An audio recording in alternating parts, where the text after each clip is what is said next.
মাত্র ৩ মিনিটে ভেঙে গেল একটি বিয়ে। সিনেমার গল্পের মতো শোনালেও বাস্তবেই ঘটেছে এমন এক অভাবনীয় ঘটনা।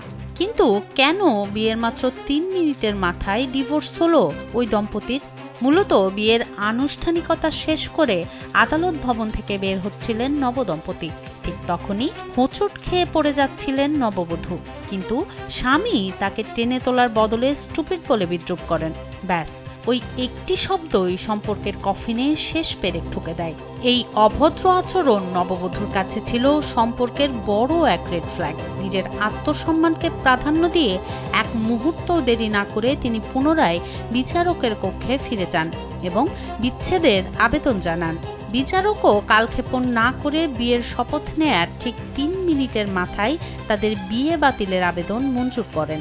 এটি বিশ্বের সবচেয়ে ক্ষণস্থায়ী বিয়ে হিসেবে গিনেস ওয়ার্ল্ড রেকর্ডসে নথিভুক্ত হয়। ২০১৯ সালের এই চাঞ্চল্যকর ঘটনাটি সম্প্রতি এক গবেষণার কেস স্টাডি হিসেবে নতুন করে আলোচনায় আসার পর সামাজিক যোগাযোগ মাধ্যমে ভাইরাল হয়েছে।